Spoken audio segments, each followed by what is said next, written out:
Hello everyone and welcome back to the DP Design Professionals YouTube channel. My name is Davina and we'll be talking about study tips and tricks in this video, specifically about goals, setting goals, accomplishing those goals. So let's get into it. My name is Davina Parbu. I have passed all of the AREs, including the California supplemental exam. You can see right here, this is roughly my timeline of my passes, including some of my fails. And throughout the whole process, it took about a year to get my license. So I'm here to kind of help and encourage you through the process and hopefully make your experience with these exams easier and more enjoyable and help you through it.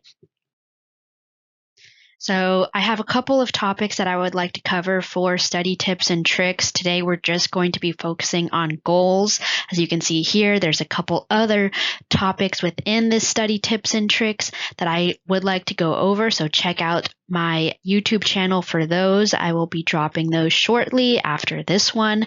So make sure you hit that subscribe button so you don't miss out on those future videos, because I have a lot of tips and tricks and things I would like to share with all of you coming up, and I couldn't fit it all into one video, so keep a lookout for those future videos. But again, today we're just focusing on goals.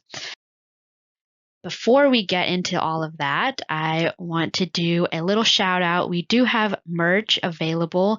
I'll put the link down below so you can check out the merch that I have created. It's all specific to architects and architecture. Got that lovely black on black merch and more merch dropping soon. Please support. It would mean the world to me so I can keep making these videos. Let's jump into the study tips and tricks focusing on goals. So one of the most helpful things for me during my studying journey for these AREs was setting up a goal and specifically like breaking that down into goals with a plan. So my general goal was to become licensed within a year. I did accomplish that goal, so it does work, and I'll tell you how I got through that.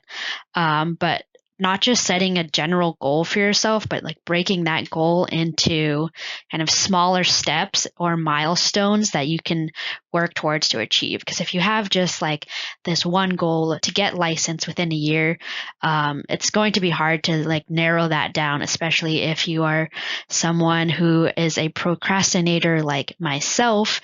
Then it's going to be hard to stay on track and really figure out how to achieve that goal. So what I did is I broke that goal down into smaller bite-sized pieces.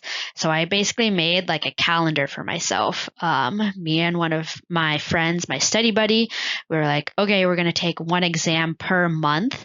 And then with that goal of one exam per month, we broke those individual exams down to see how we would actually achieve one exam per month.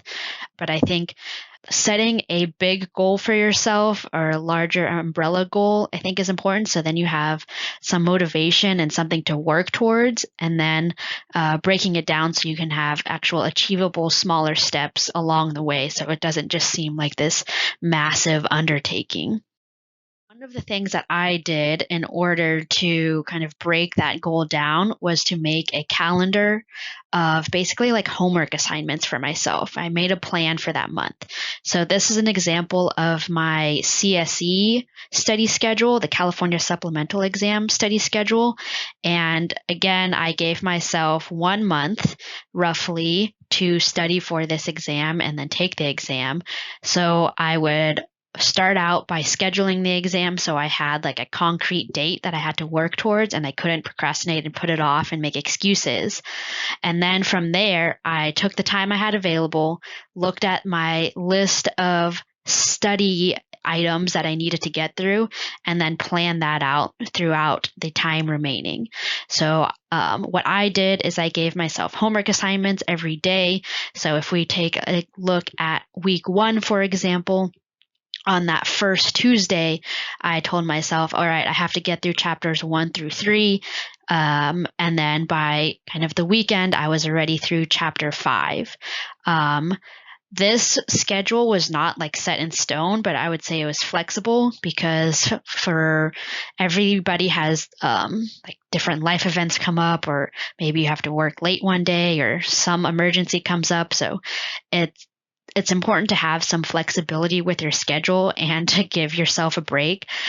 So kind of the way I built my schedule is I had assignments basically every day or every week. And then if I didn't get through them, let's say if I didn't finish chapter 5 by Saturday, on Saturday and Sunday, I knew I had a lot of extra time where I could catch up on those assignments. So like having this study schedule really kept me on track for my studies, and I could always check in to see if I was on track or falling behind. And then over the weekend would be kind of my buffer time to either catch up or like take a little break. Having that balance, I think, was important.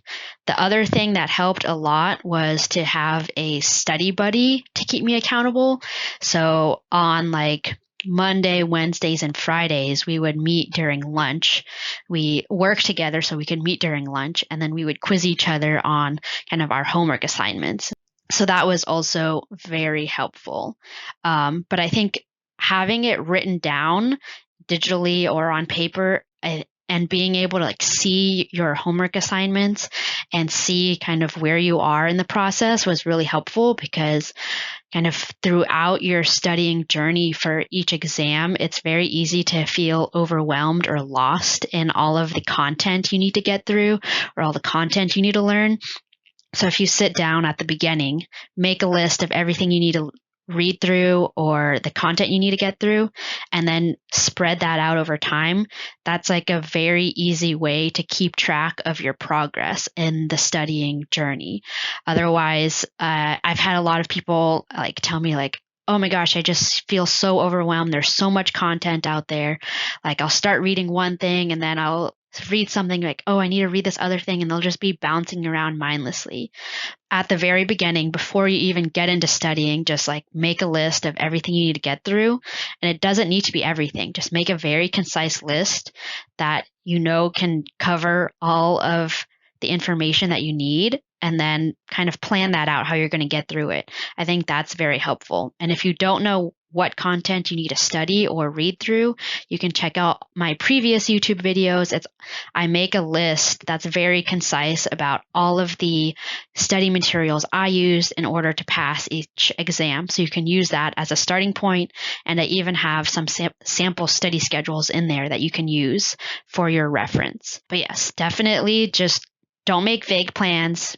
Give it like concrete deadlines and break it down into smaller parts. And that really helped me a lot through the study process.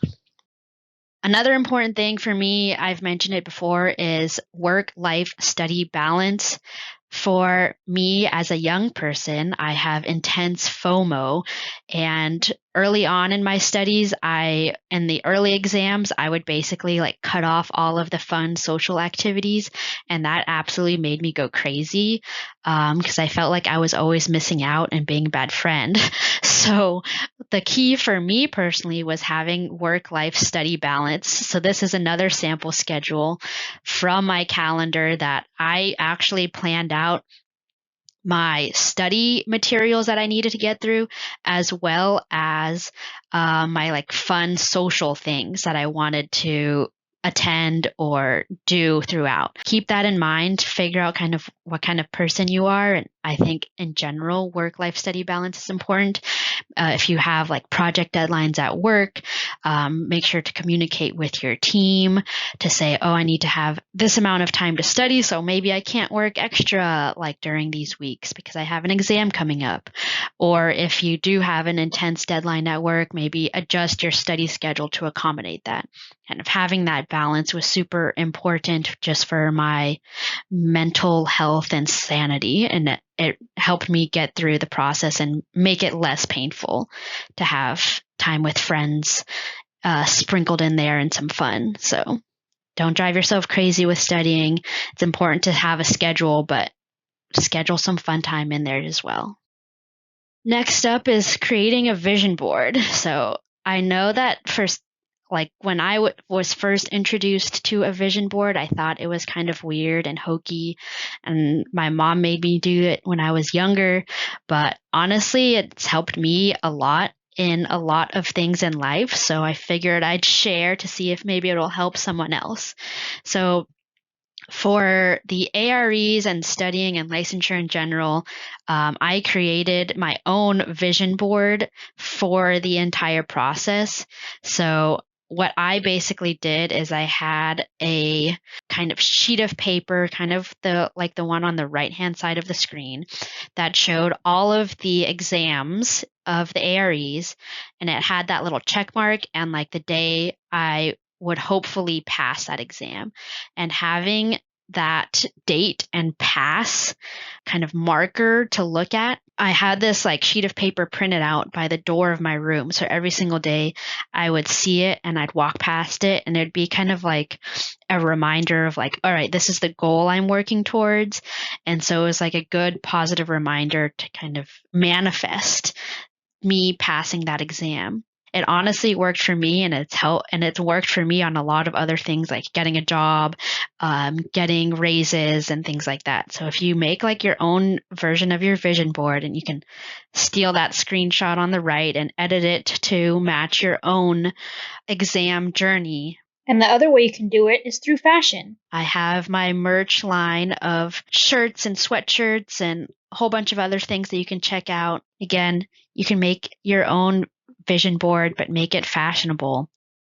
Next up is accountability. So when you're setting your goals and you're breaking it down, as I mentioned before, I had a study buddy, which really helped keep me accountable. So it was actually my study buddy who came up with the idea of taking one exam per month. And I honestly thought she was crazy at first, but it happened, it worked, and I'm now licensed in a large part because of her. So what we did, as I mentioned before, is we would meet throughout the week to check in on each other to make sure we were staying on track with our homework assignments. And then even after we took the exam, like the next day coming into work, she'd be like, "Hey, Davina, did you schedule your next exam yet?" I'm like, "Whoa, like we just passed this last exam. Like, give me a break." She's like, "All right, I already scheduled my exam. This is the date. Let's try to set up a study schedule today, and we'll set it up for the next month." And so like having someone to keep me on track and to not let me kind of like lose momentum, I think was very helpful, because I wasn't kind of suffering alone. We were doing it together. We were studying together, keeping each other accountable, and like motivating each other throughout the entire process. So that was super helpful. I highly recommend getting a study buddy, peer pressure your friends or your colleagues or someone to be your study buddy to help keep each other accountable. And I think that'll really be beneficial. At least it was for me. And homework assignments is another part of that accountability. If you have a schedule written down that you can reference, so you can check those homework assignments off and see your progress, I think that in itself is motivating, because you can see your progress and keep track of how you progress through the study materials, so you don't feel as overwhelmed if you don't have like a clear plan set out for you to accomplish your goal. And then for me, again, because I am a procrastinator, I am horrible at kind of self-motivating a lot of times. So for me, it was absolutely crucial and necessary to book the exam before I started studying. Because if I did not book the exam before I started, I would make all sorts of excuses, be like, okay, no, I need to study this more. I don't understand it enough. I need to like read more about this one topic. But if I booked the exam at the very beginning, then I had an end goal that I was actively working towards. That money was already spent, and I kind of had that pressure of time and losing out on my exam fee to kind of keep me motivated and working towards that goal. And so I kind of had no choice but to study and to like almost scare myself into studying so that I would have to take that exam. So that personally worked for me. I know everyone does not work that way. Again, these are just my own personal experiences that I'm sharing that were helpful. Maybe it'll be helpful for you. but maybe something else will be as well. That brings us to the dog of the day, and today's dog of the day is Isabella. And some fun facts about her is she loves the happy birthday song. She thinks it's always for her. She loves hugs and kisses. Her favorite game is fetch, and she is a huge fan of vacationing in Cape Cod in the summer. She is a fancy gal for sure. If you have a dog or pet that you would like to submit for the dog of the day, you can email me at dp.designprof@gmail.com, and I can include your dog in the dog of the day. And that's all I have for today for tips and tricks on goals specifically. Thank you so much for watching. If you enjoyed this video, please feel free to like and subscribe to the channel. I will be posting a whole lot more tips and tricks for studying specifically throughout, so keep an eye out for those. If you subscribe, you'll get notified when those videos drop. So please support this channel so I can keep making more videos for you guys and helping you through the process. I'm hoping you are finding these helpful in your studies. Please reach out if you have any questions. Comment down below if there's any other videos that you would like me to make. I'm always open to suggestions. And that's it. Thank you guys for watching.